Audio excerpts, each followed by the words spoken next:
Estamos en el tercer domingo de Cuaresma. Lectura de la epístola del apóstol San Pablo a los Efesios.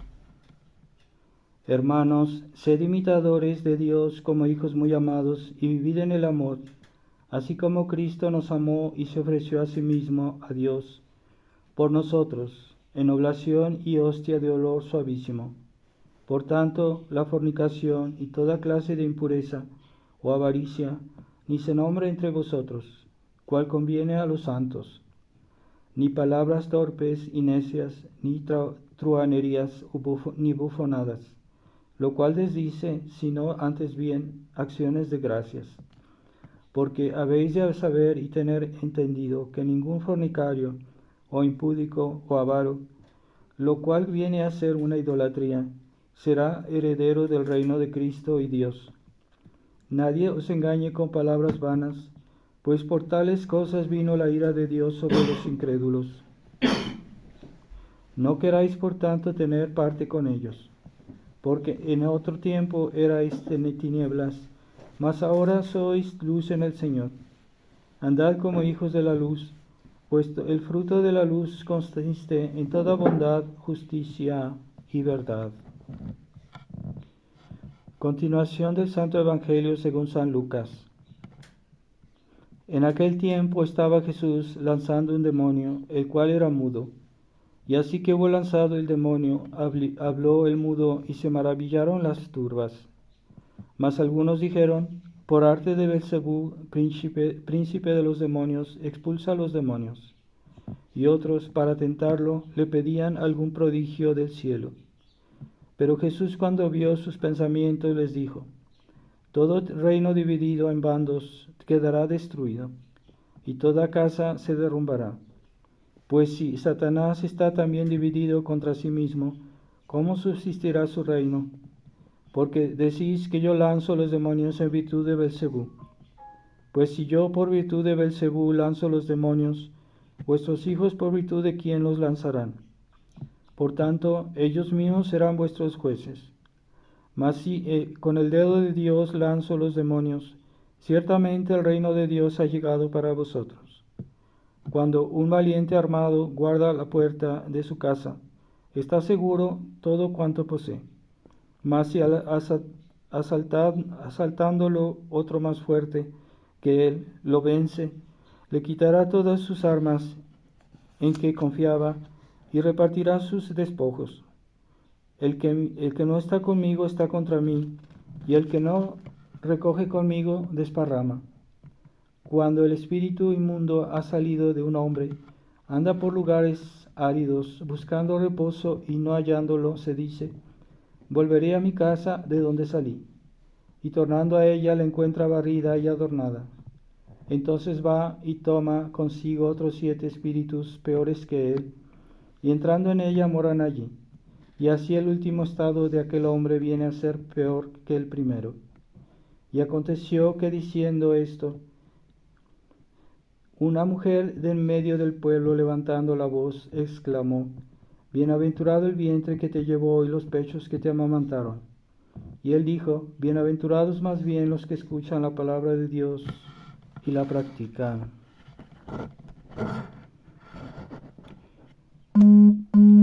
En el nombre del Padre, del Hijo y del Espíritu Santo. Amén.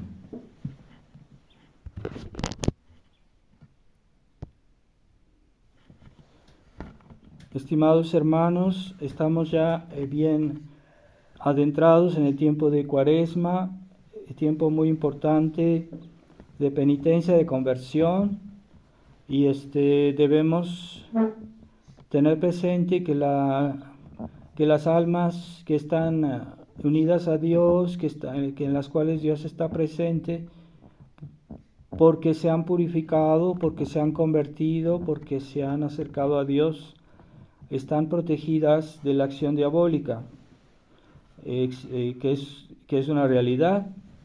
Pero aquellas personas que viven el pecado, que no rezan, que no se portan bien, que están a veces en pecado mortal, Entonces el demonio tiene más influencia sobre ellos, hay que tener conciencia de eso. Y bueno, hay gente malvada que a veces hace cosas, como hoy cada día en este mundo hay más gente que invoca al demonio, que hace brujería y que a veces puede hacer daño a las personas. Entonces, cada día más en este mundo la gente se encuentran libros que enseñan esas cosas y es más fácil practicar esas cosas, que son pecado gravísimo, que son pecado mortal y que ya algunos las banalizan, es decir, ven eso como un juego, incluso gente que se dice católica, gente que se dice creyente, que tienen la superficialidad de decir, es que por un lado yo rezo, por un lado soy católico y por otro lado puedo hacer cosas de esas. Y es una contradicción muy grande porque esas cosas son pecado mortal. Y son no cualquier pecado mortal, es un pecado muy grave.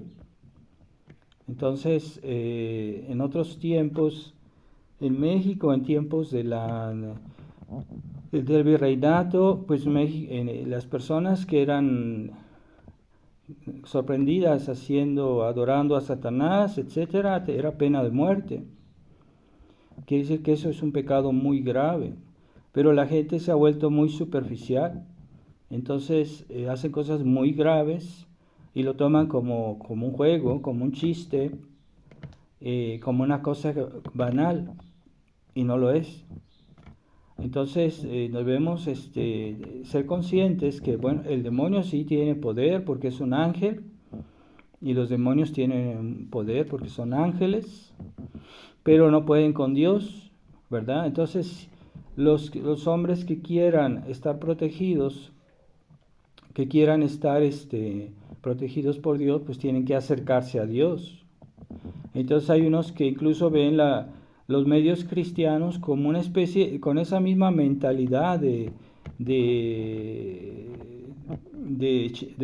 como si fuera un hechizo o cosas de ese tipo, y creen que porque traen una medalla o porque traen un rosario ya están protegidos, y al mismo tiempo hacen ese tipo de cosas. Entonces es una ilusión. Para que Dios nos proteja, la mayor protección es que estemos estemos en gracia de Dios. Es la mayor protección. Y también tener una virtudes de fe, de fortaleza, caridad intensas. Entonces el demonio se va, no puede, porque en esas almas sí realmente es la presencia de Dios que hace que el demonio huya. Y es la presencia de Dios el más importante de los exorcismos. Porque hay gente que tiene esa mentalidad de superchería y que quieren ver la vida cristiana como si fuera lo mismo que todas esas supersticiones. Entonces, no, y que piensan que todo se logra porque traen una medalla o porque usan agua bendita. Sí, esos medios son buenos, pero no son los más importantes. El más importante exorcismo que existe es cuando Dios está presente en un alma por la gracia, por la fe y las virtudes teologales, porque no basta estar en estado de gracia, se necesita también que la fe, la esperanza, la caridad sean intensas, y si no son intensas, pues el demonio puede tener más influencia en las almas, puede inquietarlas, puede angustiarlas, puede llenarlas de tentaciones, escrúpulos, pero un alma que está cerca de Dios pues está protegida. Y eso es lo principal. Entonces que no vean la vida cristiana también como una especie de superchería. Y hay quienes son así. Hoy, porque se ha extendido esa mentalidad supersticiosa por el hecho de que la iglesia ya no hay hombres de iglesia que hagan su trabajo, que hagan sus deberes como debe ser, y que la iglesia conciliar está suplantando, está reemplazando, está eclipsando a la verdadera iglesia católica, hasta el punto que uno a veces se hace la pregunta, pero ¿dónde está la iglesia, la verdadera iglesia? No la iglesia conciliar, que bueno, sí, están los hombres de la iglesia conciliar están ocupando los puestos de la iglesia católica. Entonces, sí, los puestos como tales son la iglesia católica, pero está eclipsada por esos hombres que hacen, que son, que han infiltrado la iglesia con malas intenciones. Hay sacerdotes o hay incluso obispos que minimizan la acción de los enemigos de Dios, o que incluso minimizan la posibilidad de que haya masonería en la iglesia, y no es verdad. Toda esa gente está ahí sirviendo al demonio para que la iglesia no funcione, para que lo que Jesucristo hizo, para que los sacramentos que Jesucristo hizo, para santificar las almas, para que las almas tengan la gracia, tengan la presencia de Dios, pues que no la tengan. Eso es lo que hacen esta gente. Entonces, por eso los verdaderos fieles, los fieles que tienen un poquito de inteligencia, el buen sentido común, buscan a sacerdotes que son realmente fieles a la tradición. Esa es la diferencia. Entonces debemos fijarnos, los fieles deben buscar sacerdotes realmente fieles, no solo aquellos que son parlanchines y que dicen cosas bonitas, pero que en su vida no corresponde a lo que dicen, ¿verdad? Como hoy se han vuelto así en la Fraternidad San Pío X, que sacan bonitos, ahorita está de moda, que saquen muchos videos para simular que ellos son fieles a la tradición, pero no es verdad, porque no quieren seguir todas las directivas de Monseñor Lefebvre, y algunas muy importantes, ¿verdad? Por ejemplo, Monseñor Lefebvre hacía la distinción entre la Iglesia Católica y la Iglesia Conciliar, y hacía la diferencia, que no son la misma cosa. Aunque estén entremezcladas, sí están entremezcladas, y eso es una cosa misteriosa, pero esos sacerdotes jovencitos, un poco vanidosos, se les nota que son vanidosos, se creen muy listos. Entonces no quieren abordar ese tema, no quieren decir, bueno, es que hay un problema hoy, que la Iglesia Católica y la Iglesia Conciliar no son la misma cosa, pero ellos no quieren decirlo. Y por eso les choca el secreto de la Virgen de la Salette, que fue aprobado por la Iglesia, que era aprobado por Monseñor Lefebvre, que no lo quieren decir. Tampoco, eso sí, se hacen los despistados y no lo dicen. Entonces, que Roma perdería la fe y que se volvería la sede del anticristo. Pero con ese espíritu legalista de Monseñor Felé, que es muy suizo, los suizos son muy legalistas, pero al exceso, quieren justificar que porque Roma no puede pasar eso, y pues sí, en el sentido de que los enemigos de la iglesia han ocupado o han infiltrado la iglesia católica, pues sí, Roma puede perder la fe, pero la iglesia como tal no lo puede perder, claro, es verdad eso. Pero como no quieren hacer la distinción entre iglesia conciliar e iglesia católica, entonces van a decir, es que la iglesia no puede perder la fe, y como la iglesia conciliar es la iglesia católica, entonces tiene que ser católico. Entonces están errados, porque en la iglesia conciliar hay verdaderas herejías. Eso no puede ser la iglesia católica.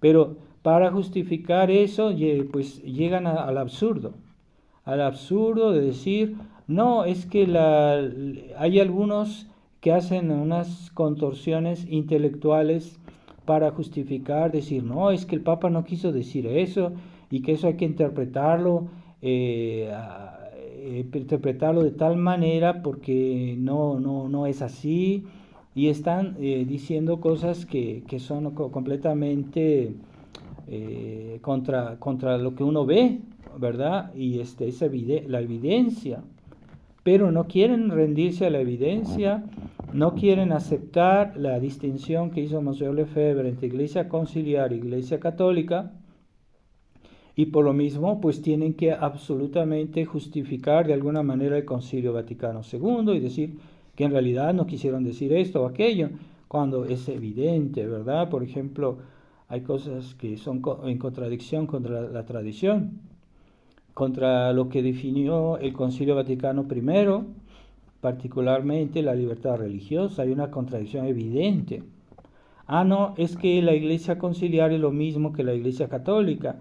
Entonces, la Declaración de la Libertad Religiosa puede tener una interpretación católica, y lo cual es como la cuadratura del círculo, es una cosa absurda, porque está escrito en el papel, está evidente, no lo quieren reconocer. Entonces ahora que se quieren hacer pasar por defensores de la doctrina, de defensores de la fe, pues es una simulación, porque no es verdad, que ya no lo son. Ya no lo son los defensores de la fe. Y que aborden estos temas, no se van a atrever, no quieren abordarlos. Entonces, ahí está la cuestión. Entonces, ¿por qué las almas de los católicos hoy están muchas indefensas contra la acción diabólica? Pues porque la iglesia, los hombres de iglesia, no tanto la iglesia, los hombres de iglesia no quieren hacer su trabajo, no quieren denunciar la falsificación de la iglesia. La iglesia conciliar es una falsificación, es una máscara de la iglesia católica, y ellos dicen, nosotros somos católicos, nosotros somos, ustedes son tradicionalistas, ustedes son cismáticos, pero en realidad para ser católico no se puede ser católico si no se es tradicionalista, y todos los papas antes del concilio eran tradicionalistas, y la Iglesia Católica como tal es tradición. Todos los elementos de la Iglesia Católica son tradición: la misa, los sacramentos, el credo, las oraciones, todo es tradición.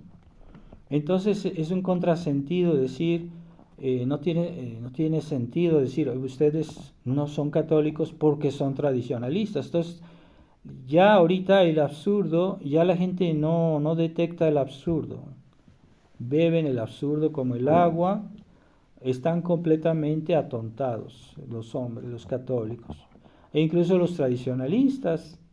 Hay un fiel que le preguntó a un padre que es profesor en el seminario de La Reja, de la Fraternidad San Pío X, le preguntó, ¿qué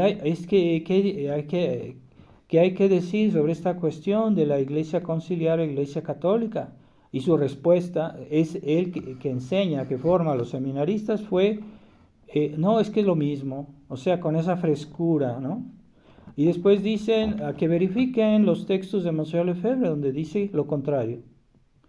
Bueno, entonces, ¿son hijos de Monsieur Lefebvre o nomás quieren tener el título, la apariencia?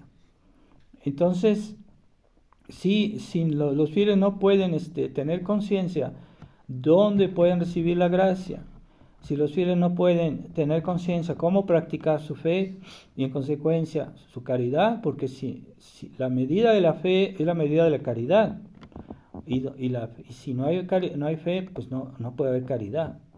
Entonces, eso es lo que el mayor exorcismo que existe, es que las almas vivan en gracia de Dios, porque Dios estando en su corazón, en su alma, pues no hay lugar para el demonio. Y el demonio se aleja, tiene horror a la presencia de Dios. Tiene horror de las almas que tienen una fe intensa, no una fe moribunda, una fe tibia, tipo católico liberal, una fe intensa, una fe bien formada, porque hay personas que piensan que solo tener la fe es suficiente. No, es que hay que tener una fe bien formada. Es que yo creo, yo digo el rosario. No es suficiente, tienes que leer, tienes que conocer tu religión. Para formular bien un acto de fe hay que tener formación. No es cierto que basta el entusiasmo, el fervor. Es que yo siento bonito cuando rezo. No es suficiente.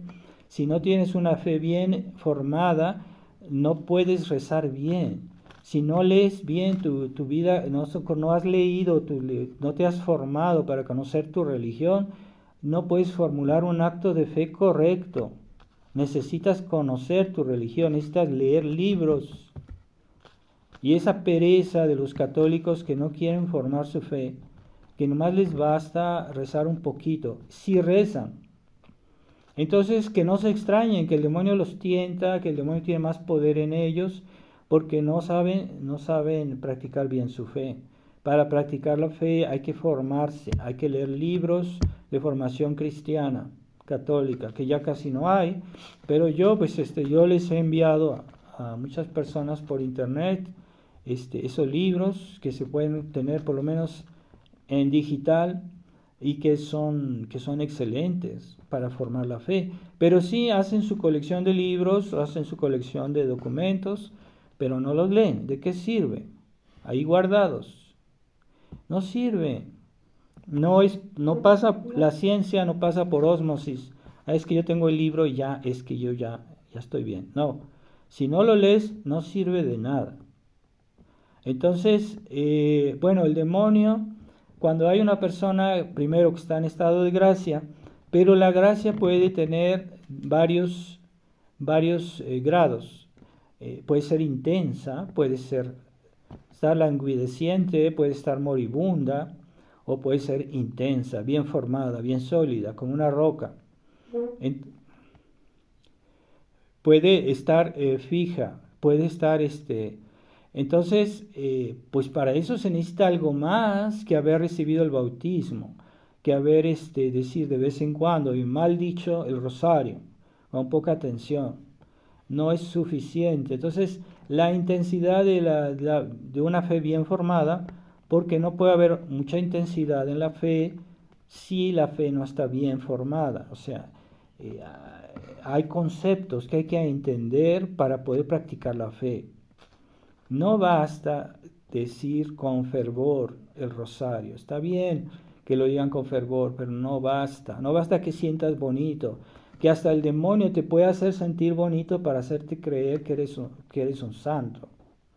Y el demonio engaña incluso a la gente piadosa que es vanidosa, que se creen muy buenos, que se creen santos. Los engaña, les hace hasta sentir bonito cuando rezan, para que se engrían, que se vuelvan orgullosos. Pero si un católico tiene una fe bien formada, ¿qué quiere decir una fe bien formada? Pues que han leído y que conocen nuestra religión. No es solo una cuestión de decir yo creo, no basta. Es que yo soy así muy fuerte, muy entusiasta. No es suficiente, necesita formación. Entonces hay libros de instrucción religiosa para adultos. Y hay libros de formación para los niños, que ese es catecismo, ¿verdad? Pero los adultos necesitan algo más. Entonces esa pereza, esa negligencia, no querer formarse, tienen tiempo para muchas cosas. Tienen tiempo para ir de paseo, tienen tiempos para ir aquí, ir allá. Tienen tiempos para buscar su riqueza, su bienestar. A eso sí tienen tiempo, pero no tienen tiempo para estudiar. Y desprecian los libros. Hay gente que desprecia los libros. Los desprecia. Dice que eso es fariseísmo, que no sirve de nada. Los libros no sirven de nada. Pues toda nuestra religión está escrita. Los evangelios, pero no solo la Biblia. Toda la explicación, la interpretación de la Biblia está en las lecturas de los padres de la iglesia, de los doctores de la iglesia, de los libros que han escrito los santos, más que en los libros escritos por esos teólogos decadentes del siglo XX, aunque no todos, pero muchos sí, que habían adoptado una concepción un poco sentimental de nuestra religión, un poco romántica, y que no son tan sólidos para formar la fe.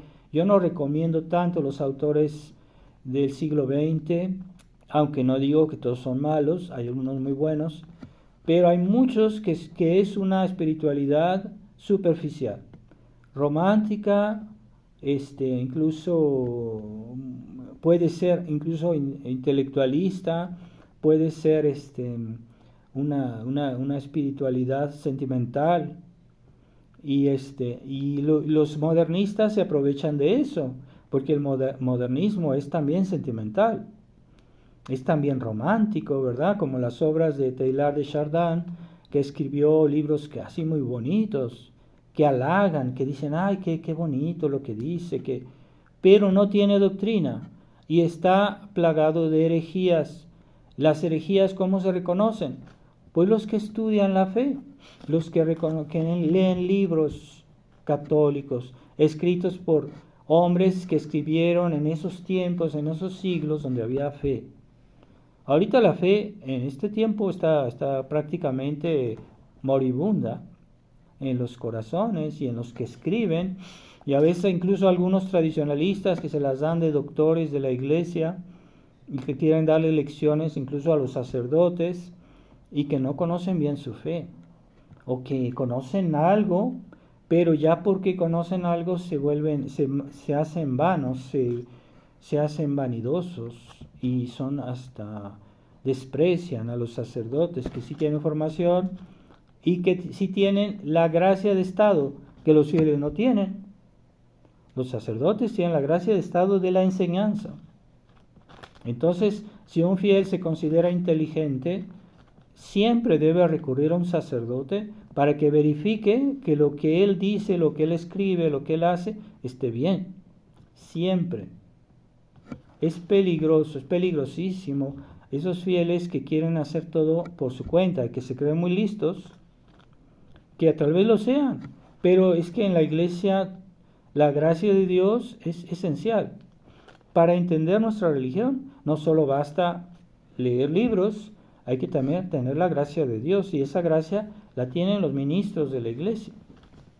Entonces, por eso, si tú tienes una idea o no entiendes algo, o crees que entiendes algo pero no estás seguro, pues hay que consultar un buen sacerdote de la tradición y preguntarle qué puede aconsejarte.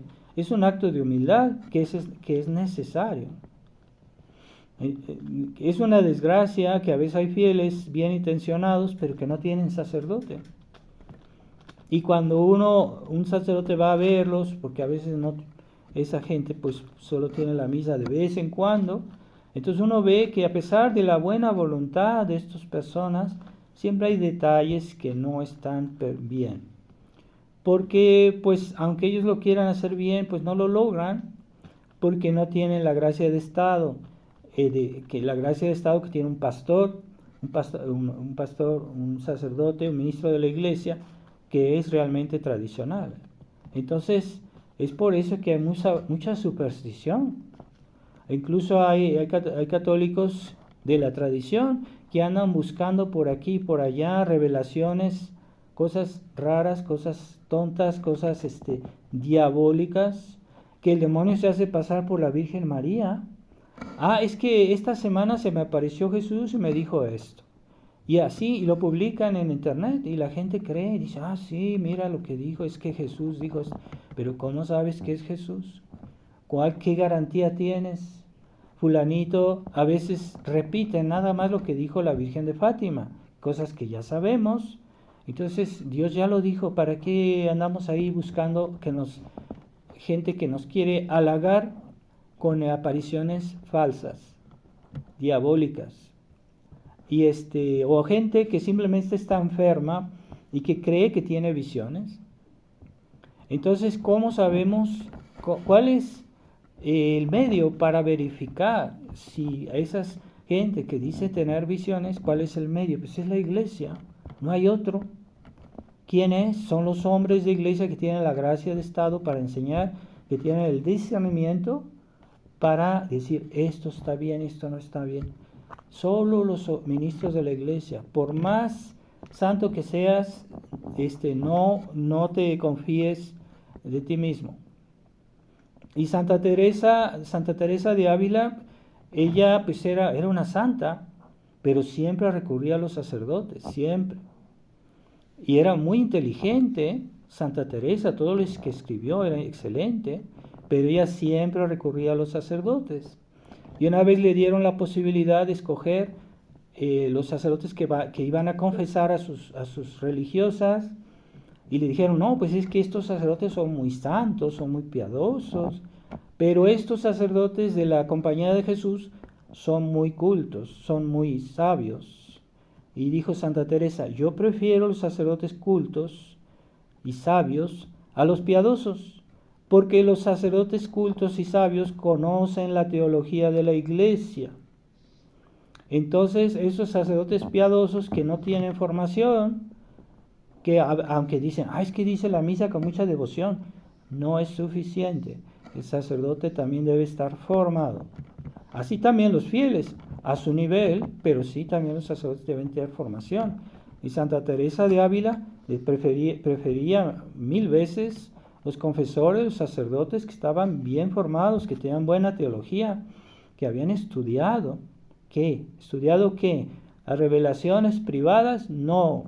La teología de la Iglesia, la enseñanza de los padres de la Iglesia, la enseñanza de los doctores de la Iglesia, como Santo Tomás de Aquino, que ayer fue la fiesta de Santo Tomás de Aquino, o que son escritos de santos.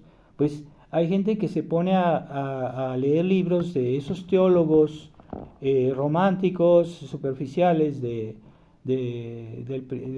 siglo XX, y desprecian los escritos de los santos, por ejemplo de San Alfonso de Ligorio, de San Ignacio de Loyola, de San Francisco de Sales, que eran santos, porque la Iglesia lo dijo. O sea, yo no puedo saber si tal sacerdote es santo o no si la Iglesia no me lo confirma. Así que hay muchos que pretendían ser muy piadosos. Por ejemplo, Lacordaire, que era un gran predicador, pero era liberal y era muy romántico, y hasta ahí en su convento se amarraba a una columna y se hacía flagelar. Pero todo eso era pura apariencia, no era real, no era realmente un santo, y él murió como liberal. Él fue castigado por la Iglesia y así murió, pero se quería hacer pasar por un santo, y hay quienes les creen. Hay fieles muy ilusos que se creen de esa gente, esos falsos profetas, o de un Teilhard de Chardin, que fue condenado porque era modernista. Entonces, en estos tiempos hay que recurrir a libros seguros, ¿verdad? Y sobre todo que fueron escritos en esos tiempos en que en el mundo había fe, en los siglos de fe, como decía Monseñor Lefebvre, en los siglos de fe. Y hay que leer esos autores, tener desconfianza de ciertos autores modernos que, aunque no digo que sean malos, pero son muy superficiales, no van al fondo de las cosas. Y los santos y los doctores de la Iglesia siempre van al fondo de las cosas. Esa es formación sólida, es una fe sólida en la cual está fundada una piedad sólida. Queremos una piedad sólida, debemos estar fundados en una fe sólida. Y una fe sólida no puede estar fundada en los sentimientos. Debe estar formada con la teología de la Iglesia, la enseñanza de la Iglesia. Y los santos, más uno los lee, sus escritos, y uno ve que son armónicos, que dicen lo mismo. ¿Cómo es posible que en 2000 años todos los católicos que han escrito dicen todo en la misma armonía? A veces unos hablan de otros temas, es verdad, pero todo es armónico. ¿Por qué? Pues es que el Espíritu Santo está presente en la Iglesia, y por eso hay armonía en la enseñanza de los doctores, los santos y los papas. Todos decían lo mismo. Eso no puede ser una cosa humana, es forzosamente algo milagroso, es la acción del Espíritu Santo en la iglesia, que Jesucristo delegó ese poder de la enseñanza a la iglesia, no a los ministros que hacen defección de la fe. ¿Y cómo sabemos qué ministros hacen defección de la fe? Pues porque no quieren seguir la tradición. Entonces ellos mismos se excluyen, así como Judas era sacerdote, Judas era obispo, pero no quiso seguir la enseñanza de Jesucristo, es decir, la tradición. Y por eso se extravió, por eso falló. Entonces puede pasar que haya ministros de la iglesia que fallen. ¿Y cómo voy a saber quiénes sí, quiénes no? Pues que los que son fieles a la tradición y los que no son fieles a la tradición. Así que si una persona tiene la costumbre de leer buenos libros y vidas de la tradición, de los santos, de los doctores de la iglesia, entonces tiene olfato y sabe decir, bueno, es que este escrito está muy raro, parece modernista, tiene esa lucecita roja que se prende cuando uno ve algo anormal. Entonces podemos leer los escritos de los santos anteriores al concilio y vemos que todos son armónicos, dicen lo mismo, en el fondo dicen lo mismo. A veces pueden haber en ciertos puntos particulares algunas opiniones sobre ciertas cosas que la iglesia no ha clarificado y que no sabemos qué pensar, pero esos son detalles. En general, la unidad de la fe en la iglesia es una realidad, pero es incluso un milagro, porque eso no lo explica la naturaleza, eso no lo explica la inteligencia humana, eso lo explica la acción del Espíritu Santo, que Dios se la dio a los pastores, no a los fieles. Bueno, los fieles tampoco están completamente desamparados, pero ellos pueden recurrir a lo que ya está escrito. Y entonces, si alguien, en otros tiempos, nadie podía escribir, ni siquiera los sacerdotes, temas religiosos y publicarlos sin un imprimatur. Estaba prohibido. Pero hoy, como la iglesia está tan caótica, entonces a veces tenemos que escribir porque no hay quien lo haga y porque ya la autoridad está ausente. Entonces, pero siempre con referencia a la antigua enseñanza, siempre. Entonces, pero en otros tiempos, entonces eso nos obliga a una cierta humildad. Ah, sí, en otros tiempos, hay gente que hoy hace una oración, no tiene formación teológica, y escriben oraciones y las ponen en internet, y los demás dicen, ay, qué bonita, lo vamos a decir, pero esa oración ¿de dónde viene? No está aprobada por la iglesia, antes estaban prohibidas esas oraciones. Ahorita hay gente que le cambia al Ave María, le cambia las palabras. Cuando están rezando por un difunto dicen ruega por él. No, en la iglesia siempre se dice ruega por nosotros. Ya sabemos que estamos rezando por esa persona especialmente, pero nunca se debe excluir los demás. Entonces dicen ruega por él, ruega por ella, son tonterías, eso está prohibido. Y entonces se permiten esas libertades, porque hoy la iglesia está ausente, los pastores no hacen su deber, y la iglesia está cada día más ausente de este mundo. Entonces, cuando la luz se retira, las tinieblas necesariamente llegan. Entonces, ¿cuáles son las tinieblas? Pues el error, el pecado, el demonio. Y por eso el mundo hoy está invadido de las tinieblas, pero la gente se cree muy feliz, la gente se cree muy inteligente, todos tienen derecho a opinar y opinan sobre todo y son así como hablan como si fueran maestros, como si fueran muy, y así con esa soberbia, porque finalmente es soberbia. No tienen la humildad de recibir la enseñanza que viene de Jesucristo.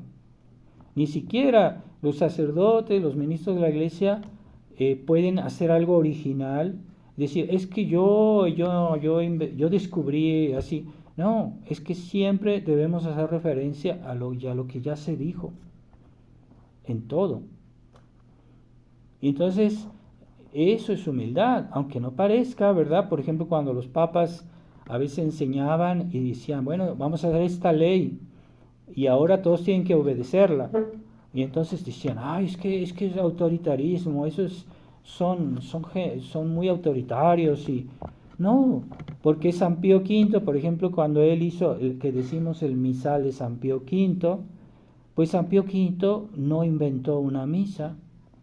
Lo que hizo es volver a los ritos más antiguos, que con el pasar de los tiempos habían cambiado un poquito, se habían hecho algunas desviaciones. Entonces él volvió a los misales mucho más antiguos, con relación a la tradición apostólica, a la tradición de San Pedro. El misal romano viene de San Pedro.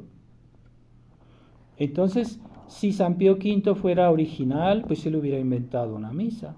Pero no es cierto. Esa misa de San Pío V no es la misa de San Pío V, es la misa de siempre. Es la misa de 20 siglos. Entonces, la gente ignorante dice, es que el Papa hizo otro misal. No es cierto, San Pío V no hizo otro misal, no hizo otra misa, simplemente la codificó, volvió al rito más antiguo, más tradicional.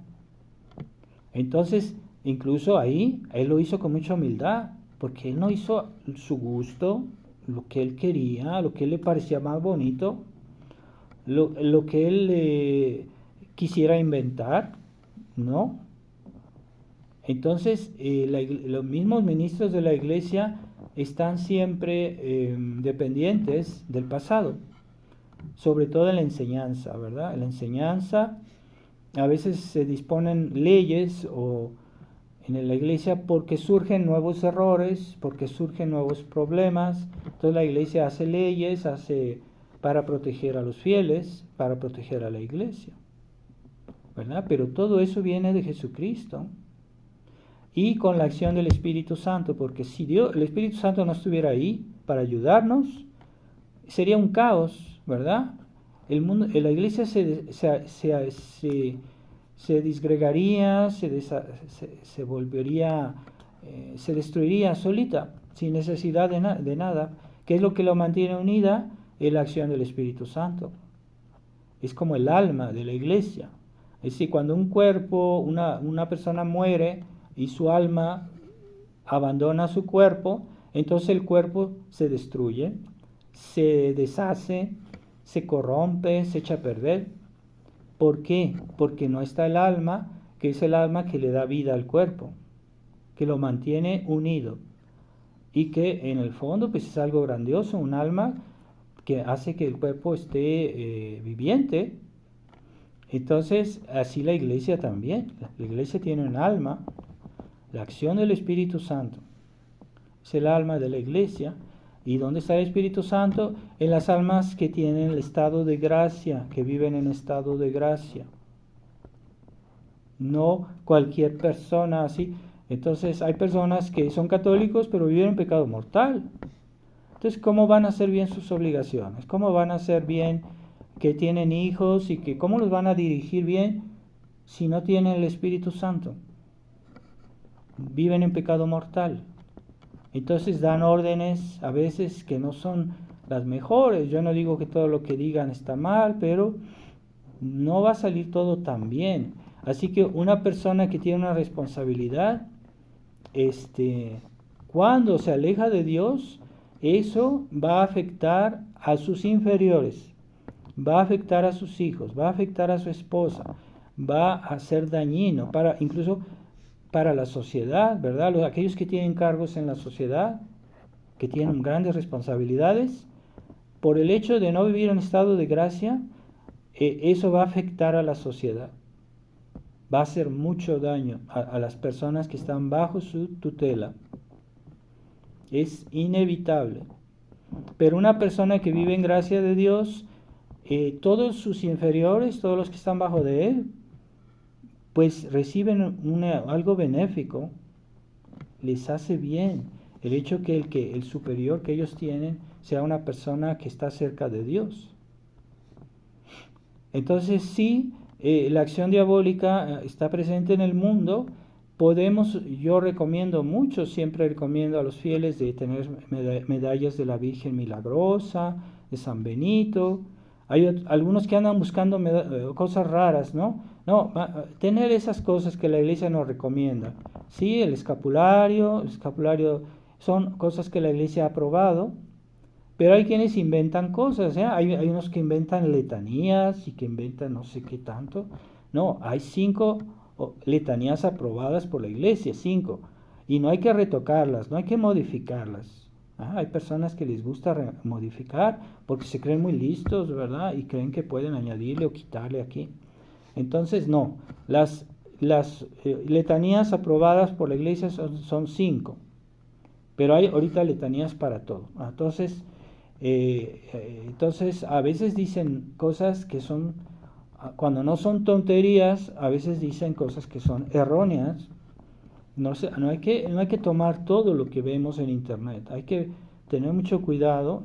Y generalmente los buenos libros antiguos que están aprobados por la iglesia, pues son la referencia, ¿verdad? Entonces consíganse sus misalitos, sus libros antiguos, anteriores al concilio, y usen eso como referencia. Ahí tienen todas las oraciones que necesitan, y no cosas raras, cosas nuevas, ¿verdad? O devociones que incluso fueron prohibidas por la iglesia, ¿verdad? Como el Cristo de la Jesucristo de la Misericordia, esa fue prohibida por la iglesia, pero la iglesia conciliar lo volvió a aprobar.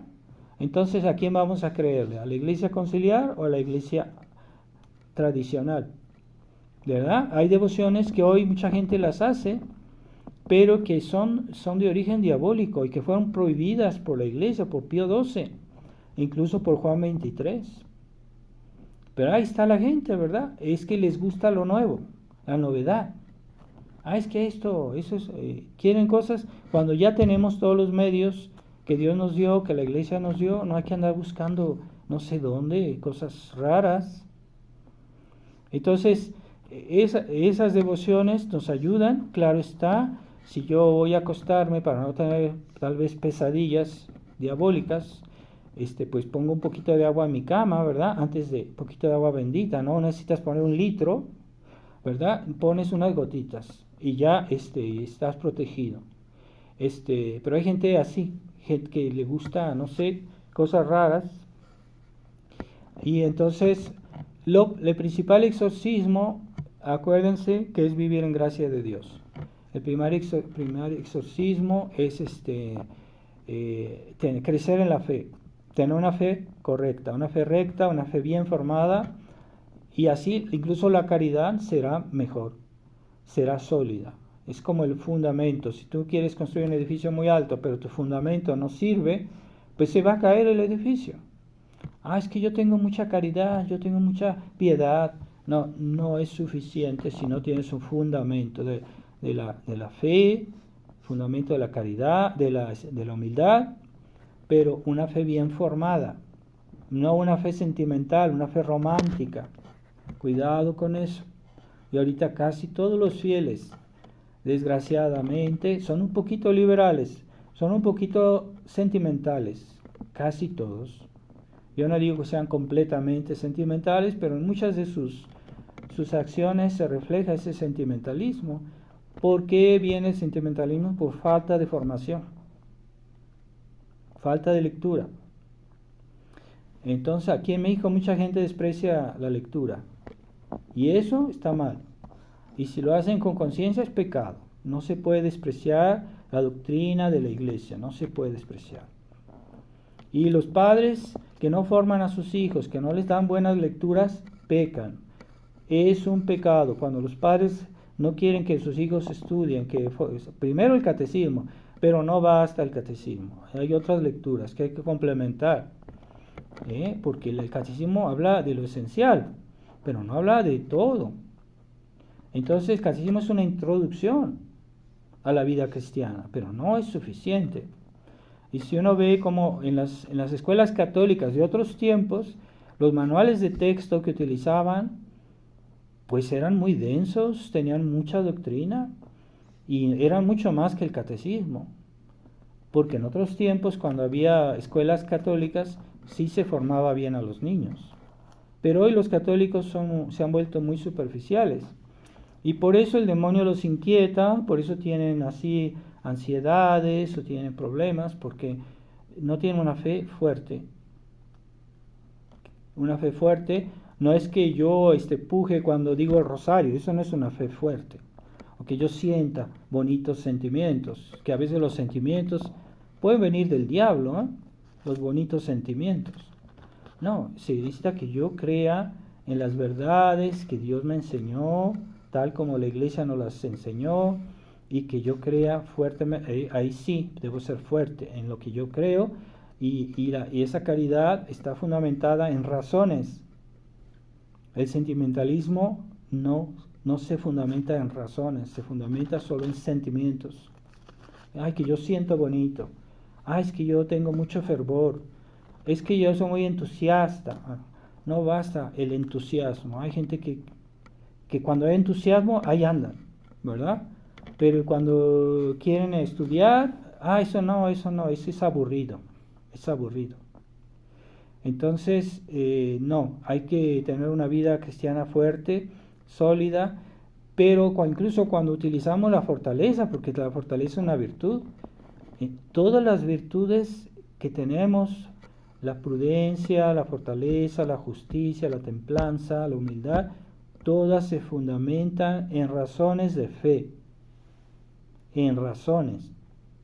No son así el puro impulso, no. Siempre, todo lo que hacemos debe fundamentarse en una razón. ¿Y dónde están las razones? En la enseñanza de la fe. Si tú te sales de la enseñanza y tú haces todo por impulso, ¿verdad? Como dicen ahorita esa tendencia comunista, decir, ay, que hubo reacciones. Entonces salió una noticia y vamos a ver qué reacciones hubo. Cada fulanito dice esto, esa es su reacción. Y otro fulanito dice otra cosa. Ay, qué interesante, todos tienen su reacción. Nosotros no estamos aquí por reacciones, debemos actuar por razones, que es diferente. Y eso es típicamente moderno. Y de las generaciones nuevas, las generaciones jóvenes, cada quien tiene su teoría, su filosofía, y dice, no, es que yo no estoy de acuerdo. Eso es una arrogancia tremenda. Y no quieren buscar su comida espiritual en la iglesia. En la enseñanza de 20 siglos, hay mucho material ahí para leer y estudiar. Yo recomiendo mucho la lectura de San Agustín, pero incluso Santo Tomás en cierta manera es mejor, porque Santo Tomás tampoco inventó nada. Él hizo un resumen de todo lo que decían todos los santos, todos los papas, todos los doctores de la iglesia, los padres de la iglesia. Hizo un resumen, pero está tan bien hecho que cuando uno lee Santo Tomás le aprovecha más que leer directamente los doctores, porque Santo Tomás no era una persona original. Él simplemente retomó todo y lo puso en orden, pero no inventó nada. No era un arrogante, no era un modernista. Quieren inventar una nueva teología. No. Es por eso que es bueno leer Santo Tomás, pero hay libros que son un resumen de la enseñanza de Santo Tomás que yo recomiendo más a los fieles, porque hay fieles que quieren leer directamente Santo Tomás, la Suma Teológica, pero es muy difícil que entender la Suma Teológica. Y a veces leen pero no entienden.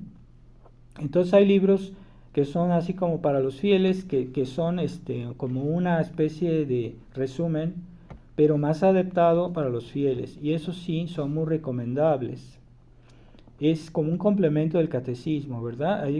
Hay catecismos de la Suma Teológica, y yo a un momento dado les distribuí a mis fieles, y eso es altamente recomendable, que los fieles lean a Santo Tomás. Entonces, pidámosle a Dios, bueno, en este mundo que cuanto más errores hay, más pecados hay, más injusticias hay, Dios está más ausente, aunque la gente se sienta tan segura de sí misma, que se van a desengañar, el día de su muerte se van a desengañar. Esas personas que estaban tan llenas de sí mismas, que daban lecciones a los sacerdotes, le daban lecciones. Entonces se van a desengañar, va a ser el amargo despertar. O sea, a veces cuando nos levantamos de la mañana que no dormimos bien y nos despertamos así muy cansados, pues es un amargo despertar, ¿verdad? Entonces así será el despertar de las personas que no creyeron en Dios, en la iglesia de Dios, que no quisieron creer en la iglesia de Dios, en los enviados de Dios, no los autoproclamados, que son los teólogos modernistas, los teólogos falsos teólogos del siglo XX, que incluso antes del concilio había ya de esa teología decadente, de esos autores espirituales decadentes, románticos, sentimentales. Entonces, no, de la teología de la iglesia, la verdadera. Entonces podemos también hacer referencia a Monseñor Lefebvre, que era un hombre de iglesia que fue formado en tiempos en que, pues antes de la crisis de la iglesia, que tenía una buena formación, que fue un colaborador de los papas, que fue un hombre de iglesia verdaderamente. Podemos confiar en su enseñanza. Y no era un hombre original, él siempre se refería a la enseñanza anterior. Y hay cosas que él decía, pero no decía, es que yo lo leía en Santo Tomás. No lo decía. A veces decía simplemente, enseñaba eso. Y yo pues decía, yo con el tiempo decía, bueno, a lo mejor es su opinión. Yo también cometí ese error como seminarista, pero con el tiempo, verificando la teología, pues me fijaba que lo que decía Monseñor Lefebvre pues era la enseñanza de la iglesia, nada más, que ya estaba escrito, que ya había sido dicho antes. Y entonces dice, bueno, no tuve razón en pensar que él tal vez era su opinión. No, es que él no enseñaba tanto por su opinión. Él se refería a la enseñanza de la iglesia. Aunque no siempre nos diera, es que esto lo dijo Santo Tomás, esto lo dijo San Agustín, esto lo dijo tal Papa. A veces no lo decía porque no hay tiempo. Así que a veces hay fieles que uno les dice, no hagas eso porque eso te perjudica. Y lo miran así con un aire de incredulidad y porque creen que el Padre les está diciendo algo personal, algo original, les está imponiendo su opinión. Entonces está mal ser así incrédulos con los hombres de iglesia, por lo menos aquellos que son fieles a la tradición, porque ya sabemos que aquellos que son modernistas, pues es mejor alejarse de ellos, ni confesarse con ellos, ni irse a sus misas. Entonces, pero a los que son fieles a la tradición hay que tenerles confianza. Entonces, este evangelio nos habla muy bien de esa acción diabólica que puede una persona que se convierte pero que vuelve al pecado, pues sí, porque se alejaron de la fe, porque se alejaron de la gracia. Por eso el demonio volvió a su alma y que su situación es peor que antes. Así que Dios nos libre. Si alguien se ha acercado a Dios, que no regrese al vómito, que no regrese a lo que ya desechó, a lo que ya había reprobado, que no regrese a su mal pasado, porque su situación posterior será peor que antes. Y es lo que dice nuestro Señor en el Evangelio. Entonces, si el mundo anda mal, es porque nos hemos alejado de la iglesia, porque el mundo se ha alejado de la iglesia, porque hay guerras, porque hay injusticias, porque no quieren aceptar la enseñanza de la iglesia, porque no quieren aceptar la tradición de la iglesia. Sin eso no hay salud. Y no hay otro camino, porque fuera de la iglesia no hay salvación. Es el único camino para ir al cielo. No hay otro. Absolutamente no hay otro. Entonces la libertad religiosa es una herejía, porque nos están diciendo que todos se pueden salvar en otras religiones. No, nadie se salva fuera de la Iglesia Católica.